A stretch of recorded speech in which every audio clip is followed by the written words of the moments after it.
반갑습니다. 여수입니다. 오늘부터는 그 전소공 최득평에 대해서 살펴보도록 하겠습니다. 전소공 최득평은 그 문정공 최재의 아버지죠. 그리고 그 전주에서 태어나가지고 그 청주에서 살고 있는 청주곽씨 곽의 딸하고 혼인을 해서 처가살이를 했기 때문에 말하자면 청주 입향조다 이렇게 말할 수 있겠죠. 이분에 대해서 문성공 최아의 아버지다, 뭐 문성공의 삼촌이다, 뭐 이런 설이 엄청나게 다양해요. 뭐 백과사전에도 보면은 뭐 문성공의 아버지라 적혀 있고, 뭐 삼촌이라 적혀 있고, 당숙이라고 적혀 있고, 뭐 여러 가지 있는데 거기에 대해서는 뒤에 그 문성공기에 가서 살펴보기로 하고, 오늘은 전소공 최득평 이분에 대해서 세 번에 나누어서 자세하게 살펴보도록 하겠습니다. 전소공 최득평은 문정공 최재의 아버지예요. 1260년에 태어나서 1334년에 향년 75세로 돌아가셨다 그랬는데 기록에 약간 의심이 있어요. 기록이 하나밖에 없고 그걸 백업 해줄 수 있는 그 다른 문헌이 아무것도 없어요. 그리고 1260년에 태어났다면 문정공을 44살에 낳았다는 거기 때문에 너무 늦고, 약간 의심이 가지만은 뭐 해봤자 연대 뭐 한 5, 6년, 10년 차이 나는 것 밖에 없기 때문에 일단 그걸 그대로 믿고 진행하도록 하겠습니다. 광양군 최성지가 1265년에 태어났죠. 그럼 문성공 최아가 기록은 없으나 대충 이 시대 1265년 이짝저짝 이리 태어났다고 보이기 때문에 전소공 최득평, 광양군 최성지, 문성공 최아 이 세 분은 같은 시대 뭐 한 뿌라마이나 대여섯 살 차이로 이게 활동했던 분들이에요. 근데 이제 이 전소공 최득평이 문성공의 아버지다, 삼촌이다, 뭐 당숙이다 이런 소리 난무하는데 그 이유는 뭐냐? 문성공 윗대가 기록이 없기 때문에 이 전소공 쪽으로 끼워 넣어 가지고 조상을 화려하게 꾸미려는 사람들이 그렇게 맞춘 거예요. 결국 그냥 문성공의 아버지설, 삼촌설 이런 거는 명가 끌어다 붙이게요. 명가를 갖다가 자기 조상이라고 갖다 넣으면서 우리 가문이 화려해지겠다고 생각하기 때문에 그렇게 만든 거에 불과해요. 시족원류를 보면 전주철씨 부분에 보면은 여기 보면은 아가 득평의 아들, 그래서 득평, 입평, 직평이 있다 그랬어요. 삼형제가 있고 문성공이 득평의 큰 아들이고 문정공 최재가 둘째 아들이고 사위가 이길이 있다 그랬어요. 전소공이 문성공의 삼촌이라는 얘기는 여기 아들이니까 문성공의 아버지가 입평이라는 기록이 있거든요. 그러니까 그러면 삼촌이 되겠죠. 또 당숙이라는 사람은 많은데 그건 하나도 안 맞는 얘기죠. 근데 이 문정공 최재는 문성공의 장남 알렘사공 최용상 이분하고 나이가 비슷해요. 그리고 같은 시대 활동을 했어요. 나이는 알렘사공이 더 많을 것 같아요. 기록이 없어서 증명할 수는 없으나 어쨌거나 나이는 잘 몰라도 비슷한 시기에 비슷한 직위에서 비슷한 배설을 했어요. 전소공 최득평에 대한 기록은 윤경부뿐만 아니고 많은 후세 기록들이 있는데 그 중에서 가장 이제 눈여겨 봐야 할 거는 신천이 지은 묘지명이 있어요. 전소공 묘지명. 이 신천 이분이 누구냐면 문정공 최재의 장인이에요. 장인. 그러니까 장인이 사위의 아버지, 사돈의 그 묘지명을 지었으면은 상당히 믿을만 하겠죠. 근데 이 전생에 좀 미심쩍은 부분이 많이 있어요. 기록이 이거 하나밖에 없고 이걸 백업해주는 다른 자료가 없어요. 좀 미심쩍은 부분이 있어요. 그런데 이제 또 하나의 기록이 문정공 최재의 묘지명, 이거는 목은집에 수록되어 있고 또 동문선에도 수록이 되어 있는데 이건 확실하죠. 이거는 믿을 수 있다 이렇게 말할 수 있어요. 신천의 묘주명이 이걸 믿을 거냐 말 거냐에 대해서는 제가 볼 때 보시는 여러분들의 본인 개개인의 선택에 맡기겠습니다. 선부전서공 묘지명하고 신천이 지었는데 제목이 통원대부 선부전서 상호군으로 치사한 채경 묘지명 하는 제목이에요. 그리고 병서 공의 휘는 득평이고 옛날 이름은 계보다. 그러니까 오늘날 이름이 최계보인데 최득평으로 이름을 바꿨다 이런 얘기예요.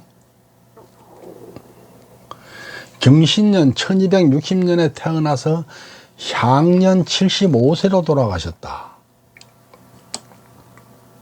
여기 보면 생어 경신 일이 써놨기 때문에 이 문헌 전체를 아니라고 부정한다면 모르겠으나 이 문헌을 맞다고 본다면 이거는 옳다 이렇게 봐야겠죠. 정축년에 18세 나이로 처음 원능직이가 되었다. 정축년은 1277년이에요.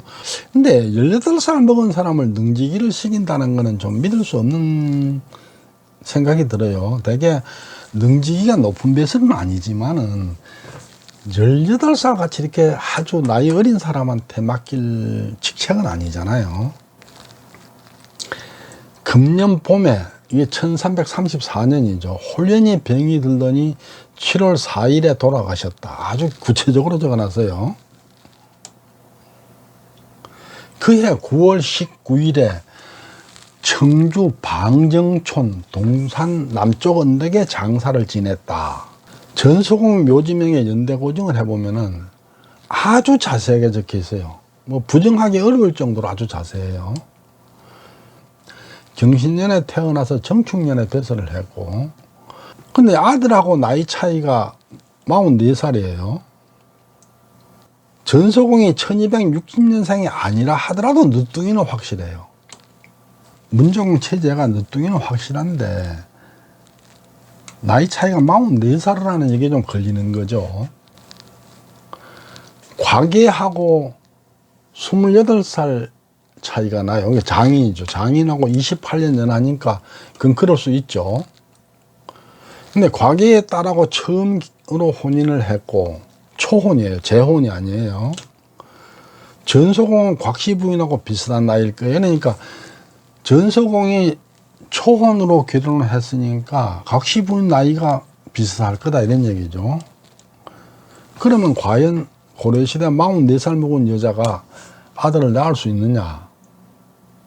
불가능할 것도 없다고 볼 수 있는데 흔한 일은 아니죠. 여기서 하나 생각해 봐야 될 게 보편적으로는 어렵다 하고 이게 아니다 하고는 같은 게 아니에요. 그러니까 고려시대 44살 먹은 여자가 애를 낳는 경우가 별로 없다. 이게 이제 보편적인 사실인데 그게 보편적 사실이 그렇다 해서 반드시 여자가 44살 먹어서는 애를 못 낳는다. 이건 아닌 거예요. 우리가 그 비석을 보면은 500년 정도 비를 맞으면은 글자를 하나도 못 읽어요. 읽어볼 수가 없어요.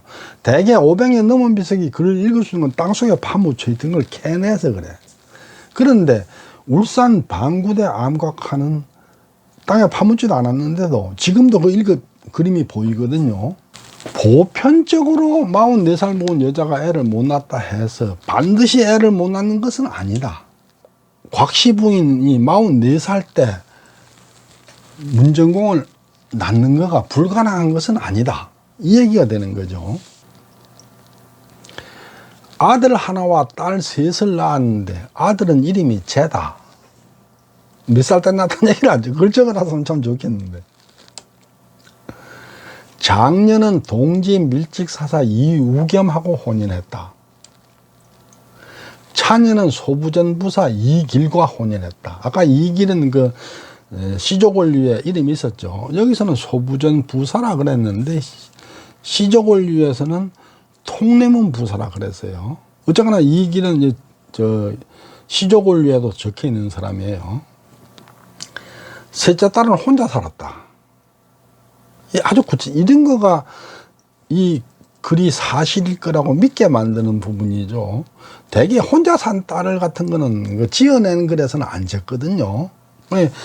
혼자 살았던 딸을 적었다는 얘기는 이 길이 사실일 가능성도 있다, 이렇게 보이는 거죠. 아들 쟤는 내 딸의 남편이다, 내 사위다, 이 말이에요. 원통 3년 갑술년 9월에 지제교 신천이 지었다. 그런데 1334년이에요. 선부전서공 묘지명은 최득평이 1260년에 태어나서 1333년에 돌아가셨다는 그 근거를 제공하는 글인데, 신천은 최재의 장인이에요. 그리고 1339년에 돌아가셨어요. 나이가 한 5년 전에 이분이 돌아가셨죠. 같은 시대 사람이 지은 글이니까 대단한 가치가 있는 문헌이다, 이렇게 말할 수 있는데, 왜 제가 자꾸 이게 약간의 의혹이 있다고 말하느냐. 신천에 문집이 없어요. 그러니까 이 문집에 이게 적혀 있어야 되는데 다른 데 아무 데도 없어요. 오직 여기에만 이게 있어요. 그러니까 이제 의심을 할 수 있게 되는 거죠. 그리고 이 우겸이나 이 길도 기록을 찾을 수가 없어요. 이분들이라도 기록을 찾아보면 뭐 알겠는데, 믿을 거라고는 신천이 썼다는 이 묘지명 하나밖에 없기 때문에 좀 약간 이상하다, 뭐 이렇게 이제 하게 되는 거죠. 검증이 안 되는 거예요, 한마디로. 그런데 전서공 묘지후 하는 글이 최익수가 지은 글이 있어요. 여기 보면은 통헌대부 선부전서 상호군으로 치사하신 선조 묘지를 수록하고 나서 지은 글, 그러니까 발문이죠. 그러니까 이분이 이제 그 통헌대부 선부전서 전서공 묘지문을 족보나 이런 데다가 수록해놓고 그 뒤에 발문으로 이제 이 글을 썼다, 이 말이에요.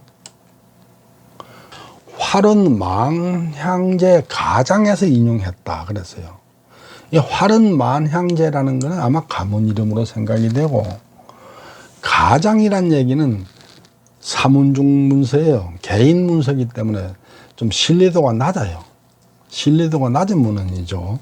어쨌거나 이제 거기에서 이렇게 인용했다 그랬는데, 선부전서공 묘지문은 우리 가문 옛날 족보에서, 그래서 옛날 족보라 그러는 게 윤경보는 아닌 것 같아요. 그리고 이제 윤경보에 이 글이 적혀 있다, 이렇게 적은 걸로 봐서, 이 적은 뒤에 출처를 보면 윤경보에 안 적힌 글이거든요. 근데 이렇게 적은 걸로 봐서는 좀 약간의 또 의문이 가요. 문정공, 평도공 2대 묘지문과 함께 책 앞머리에 수록되어 있었다.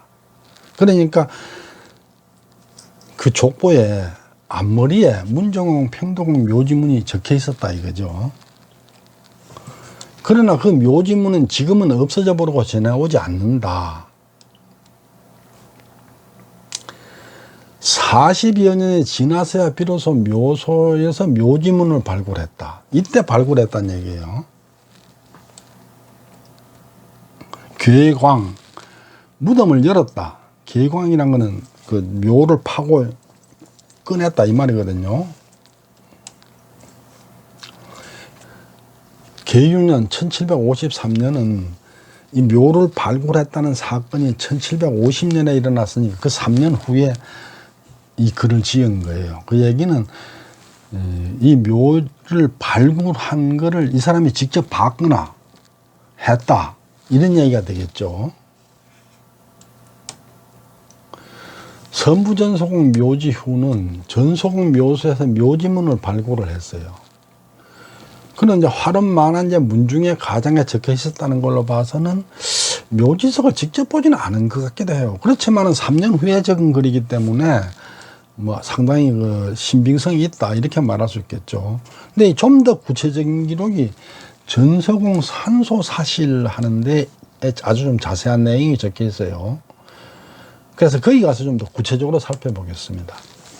다음번에는 그 전서공 그 묘지문이 발견되는 내용 한번 살펴보겠습니다. 이거는 사실은 전서공 묘를 발굴한 게 아니고 장인 과계의 묘를 발굴하다 거기에서 이 묘지석이 나왔다, 이렇게 적혀 있습니다. 거기에 대해서 다음번에 살펴보겠습니다. 경청해 주셔서 감사합니다.